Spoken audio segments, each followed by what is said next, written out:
Doctor Naik, আপনি বললেন যে কোরআন শরীফে নাকি কোথাও কোনো ভুল নেই। আমি কোরআনে 20টারও বেশি ভুল দেখতে পাচ্ছি, সেটা আরবি ব্যাকরণে। এখন তার কয়েকটা আমি আপনাকে বলছি।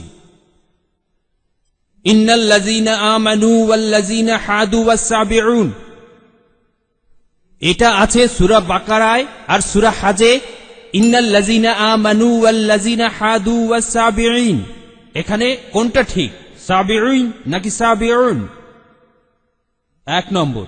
2 নম্বর হলো কোরআনে আছে, হ্যাঁ, কিন্তু এছাড়াও আরো আছে। সূরা তাহার 63 নম্বর আয়াতে ইন্না হাজানি লেসাহিরান, ভুল, ইন্না হাজাইনি লেসাহিরান, এটার কি ব্যাখ্যা দেবেন?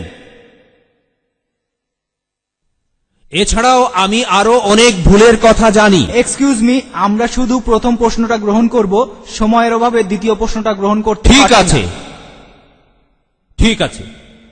ভাই, আপনি খুব সুন্দর একটা প্রশ্ন করেছেন। আমি আরেকটু সহযোগিতা করতে চাই যে হ্যাঁ, আপনি সবগুলো ব্যাকরণগত ভুলের কথাই বলেন, আর আপনার হাতের বইটা লিখেছেন আব্দুল ফাদি। আব্দুল ফাদি ঠিক, ইজ দ্য কোরআন ইনফেলেবল। আমিও দেখতে পাচ্ছি, হ্যাঁ আলহামদুলিল্লাহ, আমি ভালোই দেখতে পাই।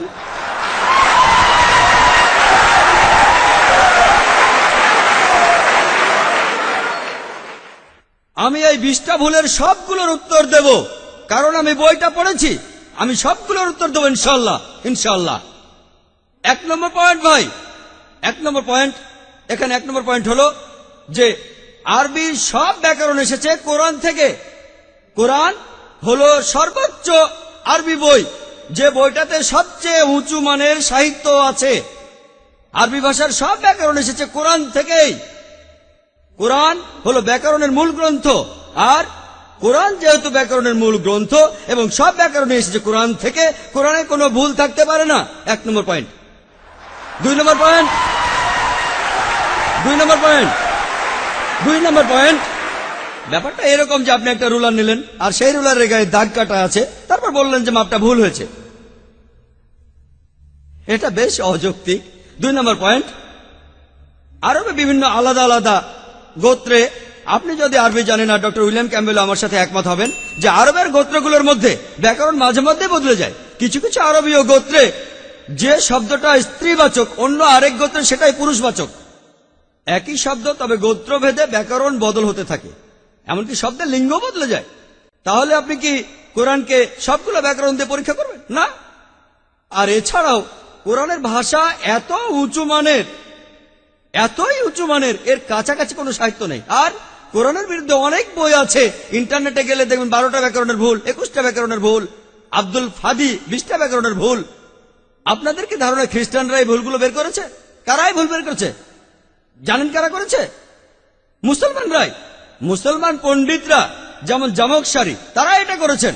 কোরআনের ব্যাকরণ এত উঁচু মানের যে কোরআনের ভাষা মাঝে মধ্যে প্রচলিত আরবির বিরুদ্ধে যায়।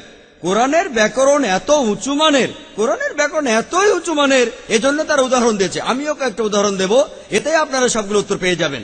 তারা উদাহরণ দিয়েছে যে কোরআনে লেখা আছে লূত আলাইহিস সালামের গোত্রের লোকজন তারা সকল নবীকে ত্যাগ করেছে। বলা আছে সব নবীকে তারা বর্জন করেছে। ডক্টর উইলিয়াম ক্যাম্বেল বললেন যে নূহ নবীর গোত্রের লোকজন তারা নবীদের ত্যাগ করেছে। আমরা ইতিহাস থেকে জানি যে মাত্র একজন নবীকে তাদের কাছে পাঠানো হয়েছিল। তাহলে এখানেও ব্যাকরণের ভুল আছে। কোরআনে বলা উচিত ছিল একজন নবীর কথা, বহুবচন না। আর আমি একমত, আর আমার আপনার মতো লোকের কাছে মনে হবে এটা ব্যাকরণের ভুল।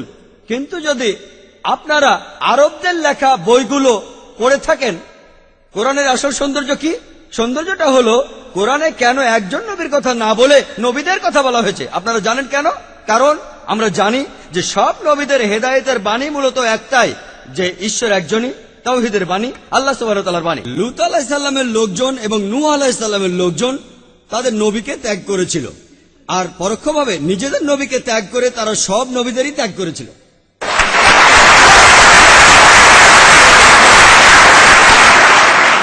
সৌন্দর্যটা দেখেন, ভাষার অলংকার দেখেন, আলহামদুলিল্লাহ।